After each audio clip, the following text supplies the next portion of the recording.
Hey everybody, it's Jason Blaha here, and sorry for getting this video out so late in the day. I did it as my coffee chat this morning, but the audio file got distorted a lot, and there's no way that was usable for anyone. People would have bitched incessantly. Had I put up the gobbled audio with the extra static in there, it was an issue. The mic just wasn't syncing up correctly, the Bluetooth mic. So let's reshoot this again. Alright guys, something I've noticed a lot of, this is stuff I remember hearing guys say 10, 15 years ago. Oftentimes bodybuilders, I'm seeing guys say this up online, even guys who are supposedly science-based, run science-based pages, are saying things like the deadlift. And when people say the deadlift, I assume we mean the conventional deadlift, because a sumo deadlift is called a sumo deadlift, not a deadlift. It's a different exercise. That it isn't a good mass builder. And part of the reason they say this is because their assumption is that it doesn't isolate any muscle. It doesn't work any one or two muscles as the primary movers and put tremendous amounts of focus and tension on those and take other movements out of the equation. Now, sometimes there's something to be said for the fact that if you're using a very short range of motion on something, obviously it doesn't always stimulate as much muscle growth as you might think relative to the type of poundages you're moving, particularly if the leverages allow you to move a really heavy weight just due to leverages through a partial, like just doing bench press lockouts or something, like pen presses for a few inches. Okay, there's an argument to be made there, but when we were talking about something that's a deadlift, which is a nice, good range of motion, you're generally moving that weight well over a foot, sometimes more, and it's a very, very heavy weight that gets a lot of muscles involved, a lot of stabilizers involved, a lot of big, heavy primary movers involved. There's a lot of muscles involved here, guys. You're not moving the weight with just bone. And I'm not sure why people don't seem to grasp that. And yes, you can develop a lot of your major muscles with the deadlift very effectively. Not just the glutes and spinal erectors. It can very much build up your traps, your lats, your hamstrings. And even though people can argue it doesn't target them as specifically, the thing is, as the workload goes up, if those muscles start to become a weak link in the chain, they will have to hypertrophy very significantly to handle the increased workload. It is a very effective overall mass builder.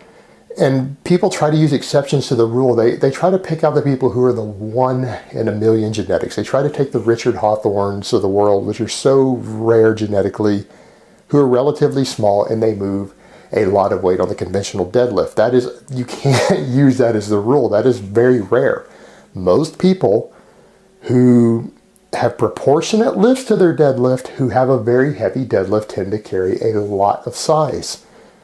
And you don't see very many drug-free guys who don't meet that bill. Now, what you normally see, the exception that people like to point out, is they'll try to then use someone who has very good genetic leverages, meaning they have very long arms, who does a sumo deadlift. The sumo deadlift takes a lot of the back out of the equation. It puts more hip, puts more quad in, gets more lower body involved, which are generally going to be a little better levers because they're larger muscles.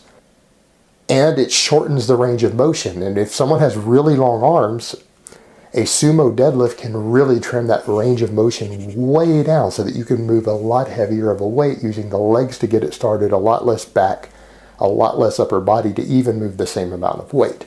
And when that translates into reps and sets, the same thing carries over. So when you see guys who have really long arms, who do a sumo deadlift, who don't have proportionately strong upper bodies, you go have them do bench presses, overhead presses, weighted pull-ups, you find they aren't as strong as you think they are.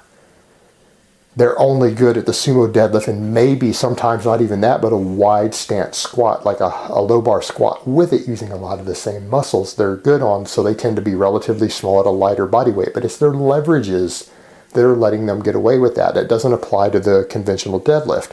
And in fact, in my experience, the conventional deadlift is a tremendous mass builder.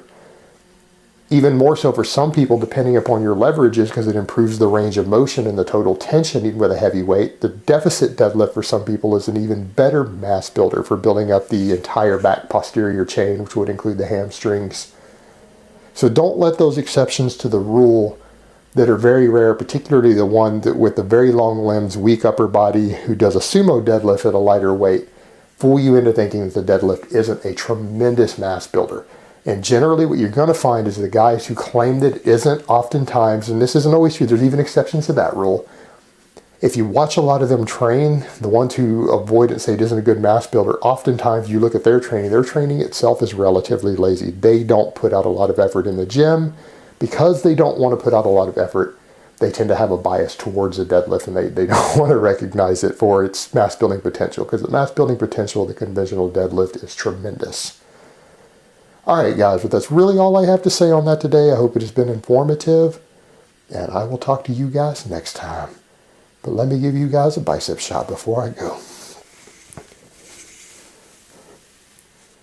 Oh, Mount Bicepius.